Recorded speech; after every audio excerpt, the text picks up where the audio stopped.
Europe 1, 8h19, l'interview de Jean-Pierre Elkabbach est à suivre sur europe1.fr en vidéo. Votre invité ce matin, Éric Woerth, député UMP de l'Oise. Bienvenue Éric Woerth, et surtout parce que vous avez été ministre du budget, que vous êtes occupé de la réforme des retraites. Vous venez d'entendre Laurence Parisot avec Bruce Toussaint sur l'amnistie de certains syndicalistes pris dans des conflits sociaux. Quand vous gouverniez entre 2007 et 2013, qu'est-ce que vous en pensez ? Je pense que le Sénat a pris une décision ahurissante avec le soutien de la garde des Sceaux pour plusieurs raisons. C'est un chèque en blanc à la violence, alors que souffle dans le pays un vent de colère absolument considérable dans toutes les catégories sociales. C'est aussi une gifle au dialogue social, puisque c'est le contraire du dialogue social, la violence. Et puis c'est aussi une manière assez curieuse d'intervenir sur des décisions de justice. Dans le mois président, le président de la République disait qu'il n'interviendrait pas dans les décisions de justice. Je vois que le Parlement décide de le faire avec le soutien de la garde des Sceaux. Vous avez une position classique, l'UMP comme le MEDEF. Je ne sais pas si c'est classique, mais personne ne peut accepter la violence, même lorsque c'est pour des raisons sociales. La violence, c'est le contraire de ce qu'il faut faire, mais c'est un reniement supplémentaire de la part du gouvernement. Mais vous êtes en train de nous dire, comme hier François Fillon, qu'il y a une menace de conflagration civile ou de révolte. Et le Parti socialiste a d'ailleurs allumé François Fillon, disant qu'il jouait contre la France, il spéculait contre la France. Mais enfin, c'est pas vraiment le cas. Ceux qui spéculent contre la France, c'est ceux qui prennent de très mauvaises décisions dans la France d'aujourd'hui. Il suffit de vivre pour s'apercevoir à quel point la colère est là chez les médecins, chez les fonctionnaires, partout, parce qu'il n'y a pas de décision, parce qu'il y a un président qui est aux abonnés absents. Ça vous arrange ? Non, ça ne m'arrange pas parce que jour après jour, la France s'affaiblit, jour après jour, par rapport à tout le monde. Ça ne m'arrange pas, ça m'attriste et ça me désole. La loi d'amnistie sera débattue à l'Assemblée dans quelques semaines. Pourquoi l'opposition va-t-elle la combattre ? On peut l'imaginer quand on vous entend et la rejeter. Est-ce qu'il vous est impossible de passer l'éponge sur des délits nés parce qu'il y a eu de la souffrance et du désarroi ? Mais je pense que c'est une manière un peu compassionnelle de voir les choses. C'est pas du tout ça, c'est qu'il y a eu de la violence et l'expression de la colère sociale, ce n'est pas la violence. On ne peut pas privilégier le dialogue social et en même temps amnistier ceux qui ont fait preuve de violence. Quand on va casser une préfecture ou une entreprise, à ce moment-là, on prend ses risques. Surtout que vous êtes en train apparemment de redouter pour les 30 prochains que ce soit aussi un appel à la casse. Je pense que c'est un chèque en blanc, donc c'est un appel d'air à n'importe quoi. On va prendre plusieurs mesures. Sur les taxis de transport de malades, le gouvernement, semble-t-il, reculé. Il stoppe des expérimentations sur les transports sanitaires. C'est un truc absolument incroyable. C'est pas parce qu'il y a des taxis qui revendiquent, ils sont légitimes pour revendiquer. Beaucoup d'ailleurs font beaucoup de leur chiffre d'affaires sur les transports sanitaires. Et ça vous semble normal ? Ça vous semble normal ? En même la temps, Cour des comptes le dénonçait. Mais le gouvernement, il ne gouverne pas uniquement parce qu'il y a la Cour des comptes. Il doit gouverner aussi parce qu'à un moment donné, il doit se dire je suis le gouvernement, je prends des décisions. Et il avait été décidé compte tenu du dérapage des coûts, c'est la sécurité sociale, donc c'est les charges sociales de tout le monde. Il avait été décidé qu'il y ait une expérimentation pour faire des appels d'offres, pour regarder comment mieux maîtriser ce poste de coût. Et on supprime, non pas une décision, on supprime une expérimentation. C'est même pas... le courage n'est vraiment plus là, c'est de la lâcheté totale. J'ai jamais vu ça, moi. C'est un comble. Oui. Mais c'est un comble. Justement, vous n'aviez pas à reculer quand vous étiez au gouvernement ou à céder, parce que vous n'avez pas eu l'audace d'avancer dans le domaine à cause de la force de pression que représentent les taxis, les ambulanciers.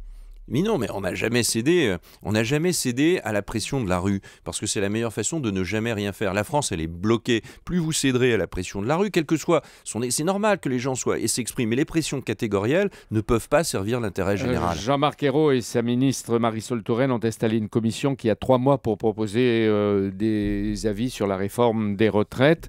Est-ce que c'est pour rassurer et plaire à Bruxelles ou pour préparer des vraies décisions sur la réforme des retraites ? C'est une commission qui succède à une commission. Le Conseil d'orientation des retraites s'est prononcé et maintenant il y a une nouvelle commission qui va devoir se prononcer. Non, il faut décider. On est dans un processus d'indécision totale. C'est pour ça d'ailleurs qu'il y a de la colère. Il y a des décisions et après il y a des contre-décisions. Mais quelle décision on peut pas il y a travailler. à prendre ? Mais tout d'un coup, si le Parti socialiste... Est-ce que si on est obligé de prendre aujourd'hui une décision, c'est parce que votre propre réforme était insuffisante, imparfaite et peut-être incomplète ? Ma réforme, et c'est celle de Nicolas Sarkozy, elle était absolument indispensable. On a cassé le mur des 60 ans. On ne pouvait plus dire qu'on allait prendre sa retraite à 60 ans dans la France d'aujourd'hui. Donc nous avons assumé cela. Et nous avons fait la moitié du chemin grâce à l'âge. Le Conseil d'orientation des retraites s'était trompé dans ses prévisions, ce qui est assez logique puisque la crise a perduré. À ce moment-là, il faut réajuster cette réforme. C'est juste cela. Et nous l'avions décidé pour 2013. Mais comment il faut sur la durée des cotisations, sur l'âge ?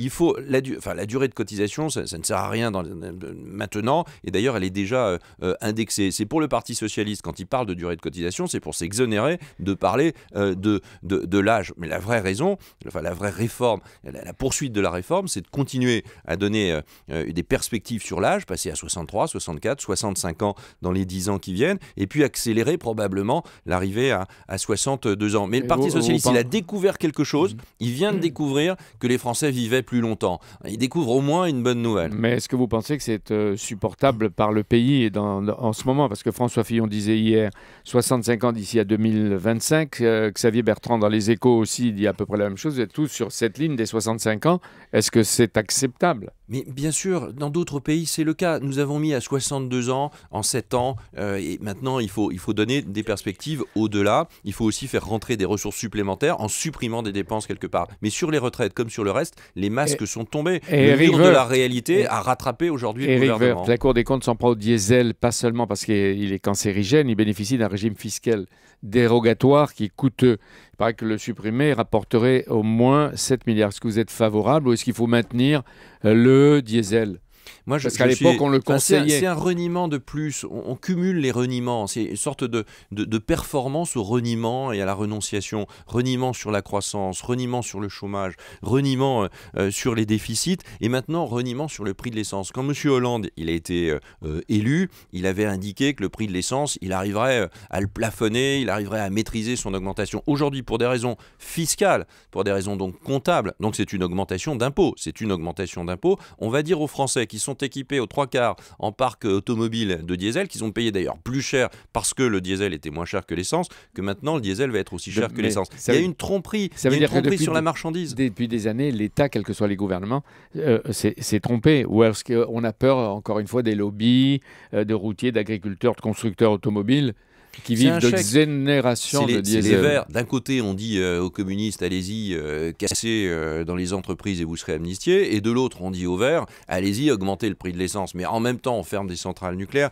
On voit bien qu'il y a une politique qui change d'avis tous les jours. Il n'y a aucun cap. Et c'est ça ce que nous dénonçons parce que c'est pour la France un handicap absolument extraordinaire par rapport à d'autres pays qui ont un cap. Quelle réussite vous leur accordez tout de même les décisions sur la compétitivité, l'impôt recherche, l'accord entre partenaires sociaux sur le marché du travail. Oui. Mais c'est simplement parce que le gouvernement s'est rendu compte que nous avions raison. Nous avions raison sur la compétitivité. Nous avions raison sur le dialogue social et sur la flexi-sécurité. Nous avions raison sur la politique de l'énergie et au fond comme sur la compétitivité, nous avions raison sur les retraites et comme on ne veut pas parler d'âge pour les retraites, de la même manière qu'on n'a pas voulu parler de TVA sociale parce que c'était trop sarkozyste, le gouvernement a pris des mesures de pis-aller pour essayer de se rattraper.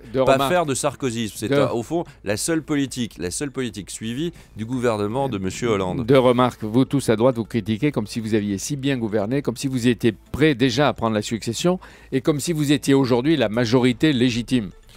D'abord, si le président de la République était en période d'essai comme tout salarié, sa période d'essai, elle ne serait pas renouvelée parce que la confiance n'existe plus. L'opposition, elle est injuriée, elle est maltraitée.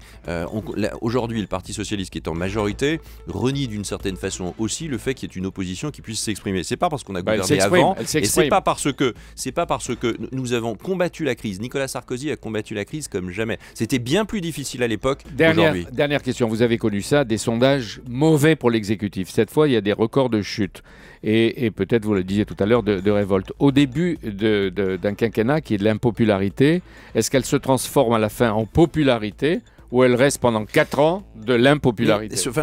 Moi, je suis pour le succès de la France. Et je considère qu'il n'y a plus aucune réforme structurelle qui est faite dans notre pays aujourd'hui parce qu'on n'affronte pas la réalité. Si cette impopularité, elle est le fruit de la réforme, elle est le fruit du courage politique, alors il faut être impopulaire. C'est même l'intérêt général. Et alors ? Aujourd'hui, c'est le contraire. C'est l'indécision qui provoque l'impopularité. Merci d'être venu. Merci Éric Woerth. Merci à Jean-Pierre Elkabbach. On vous retrouve dimanche. Oui, Jean-Pierre à 10h, le grand rendez-vous. On va entendre un socialiste qui lui accepte de parler, Arnaud Montebourg.